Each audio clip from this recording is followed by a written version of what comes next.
दोस्तों, आप भी जानते हो कि आजकल सोशल मीडिया का जमाना है। इंस्टाग्राम, फेसबुक, सोशल मीडिया पर अक्सर लड़के लड़कियों के बीच मुलाकात, दोस्ती हो ही जाती है। लड़का लड़की गर्लफ्रेंड बॉयफ्रेंड बनाते हैं। धीरे धीरे दोस्ती प्यार में बदलती है, रिश्तों में बदलती है और सच्चा प्यार तो 6 महीने साल भर तक रहता है। उसके बाद मामले काफी पेचीदा हो जाते हैं। फिर लड़की उस लड़के पर रेप वगैरह के केस लगाती है। अक्सर आए दिन कोर्ट में इस तरह के मामले देखने को मिलते रहते हैं, राइट। तो फिर ऐसे ही मामलों को लेकर दोस्तों आपको पता होगा, आए दिन सुप्रीम कोर्ट और हाई कोर्ट की तरफ से लड़के लड़कियों के केस के मामले को लेकर कुछ नए फैसले सुनाए जाते हैं और मैं आपको बताता भी रहता हूँ डीएलएस न्यूज चैनल के ऊपर नए नियम के तहत, राइट। और अब ऐसे ही 2-3 और बड़े अपडेट आ रहे हैं। एक लड़का लड़की के बीच रिश्तों को लेकर, उनके बीच बने शारीरिक संबंधों को लेकर, दोस्ती को लेकर, जो कि देश के हर एक बालिग लड़के लड़की को जरूर जान लेना चाहिए। अगर आप उनके पेरेंट्स माता पिता इस वीडियो को देख रहे हैं तो भी ध्यान से पूरा देखिएगा। और दोस्तों अभी अपन कुछ नए नियमों की बात करें, लेकिन इससे पहले कुछ पुराने हाईकोर्ट के फैसलों पर हाईलाइट्स पर नजर डालते हैं। देखिए, हाल ही में मध्य प्रदेश हाईकोर्ट ने फैसला सुनाया एक रेप केस मामले में। हाईकोर्ट ने कहा कि लड़के लड़की के बीच सहमति से बने संबंध, तो इस मामले में एफआईआर दर्ज नहीं हो सकती है। एफआईआर को ही रद्द कर दिया। और इससे पहले कर्नाटक हाईकोर्ट ने यह फैसला सुनाया था कि अगर 5 साल तक एक लड़का लड़की के बीच सहमति से संबंध बन रहे हैं, फिजिकल रिलेशनशिप जिसे कहते हैं, शारीरिक संबंध बन रहे हैं, तो वो रेप नहीं माना जाएगा। क्योंकि हाईकोर्ट ने कहा कि 5 साल बिना लड़की की सहमति के संबंध बनाना संभव नहीं है। और इस मामले में भी लड़के को बरी कर दिया, जबकि लड़की ने 5 साल की रिलेशनशिप के बाद केस दर्ज करा दिया था लड़के के ऊपर। अच्छा,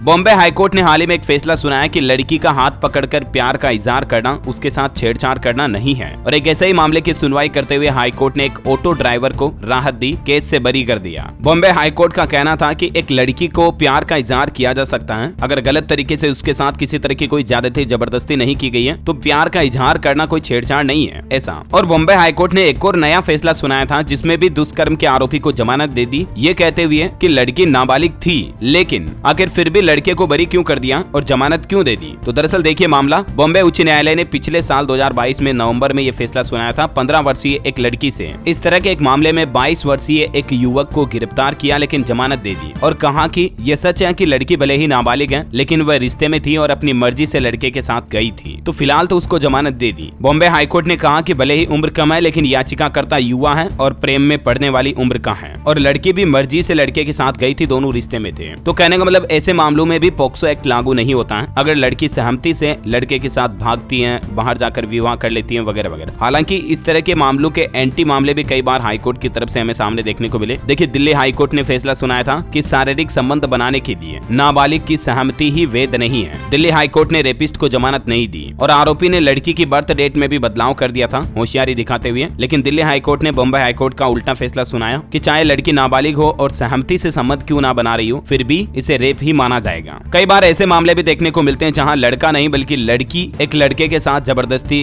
ऐसी वैसी हरकतें करती है। तो इस तरह के मामले में भी मध्य प्रदेश के हाईकोर्ट ने 10 साल की सजा सुनाई उस लड़की को, यानी कानून सबके लिए बराबर है। और देखिए, बॉम्बे हाईकोर्ट का एक और फैसला कि बिना गलत इरादे के लड़की की पीठ पर हाथ फेरना भी छेड़छाड़ नहीं है। यानी कि अगर मनसा गलत नहीं है और अगर आपने लड़की की पीठ पर हाथ घुमाया या उसके सर पर हाथ रखा तो इसे जोर जबरदस्ती नहीं माना जाएगा, ऐसा। अगर आपका इरादा सही है तो बॉम्बे हाईकोर्ट ने एक ऐसे ही फैसले की सुनवाई करते हुए एक व्यक्ति को बरी कर दिया। और हाल ही में आपको पता होगा, लड़के लड़की की शादी की उम्र समान करने के लिए भी दिल्ली हाईकोर्ट में सुप्रीम कोर्ट में याचिका लगाई गई थी। तो अभी दिल्ली हाईकोर्ट ने उस याचिका को सुप्रीम कोर्ट भेजा है, इस पर भी सुनवाई चल रही है। देखते हैं आगे क्या अपडेट आते हैं, वो तो मैं आपको बता ही दूंगा। देखिए, कर्नाटक हाईकोर्ट का एक और बड़ा फैसला कि पत्नी के शरीर और आत्मा का मालिक नहीं होता पति। अगर कोई पति भी अपनी पत्नी के साथ जोर जबरदस्ती करता है तो उस पर भी रेप का मुकदमा दर्ज होगा, वो भी बच नहीं सकता है। एक पति पत्नी के बीच मामले की सुनवाई करते हुए कर्नाटक हाईकोर्ट ने कहा कि घिसी पिटी सोच को मिटाना चाहिए और हमें आज के समय में, आज के जमाने में जीना चाहिए, है ना। वह देखिए, हाल ही में छत्तीसगढ़ हाईकोर्ट ने भी एक बड़ा फैसला सुनाया कि लिव इन में रहने वाली लड़की भरण पोषण की हकदार नहीं हो सकती है। यानी कि अगर कोई लड़की अपने पिता की मर्जी के खिलाफ भाग करके शादी कर लेती है और किसी लड़के के साथ जाकर लिव इन रिलेशनशिप में रह रही है, तो ऐसी बेटी किसी भी तरीके से पिता से भरण पोषण भत्ते की मांग नहीं कर सकती है। उसका कोई हक नहीं है, क्योंकि वो पिता की मर्जी के खिलाफ भागकर शादी कर रही है, तो फिर उसकी जिंदगी के लिए वो खुद जिम्मेदार है। लड़की ने अपने पिता के ऊपर एक ऐसा ही मामला दर्ज कराया था, तो हाईकोर्ट ने पिता को बिल्कुल बाइज्जत बरी कर दिया। जबकि इससे पहले फैमिली कोर्ट ने उस लड़की को, जो अलग रह रही बेटी है, उसको 5,000 रुपए हर महीने देने का आदेश दिया था। तो पिता हाईकोर्ट गया और हाईकोर्ट ने पिता को इससे बरी कर दिया कि लड़की को किसी भी तरह का भरण पोषण भत्ता नहीं दिया जाएगा, है ना। अच्छा, उम्र के मामले को लेकर देखिए, अभी कल ही ये फैसला आया था, बॉम्बे हाईकोर्ट ने सुनाया पॉक्सो एक्ट का ये मामला है, protection of children against sexual offence, जिसमें देखिए बॉम्बे हाईकोर्ट ने दोषी ठहराए गए व्यक्ति को बरी कर दिया। क्यों?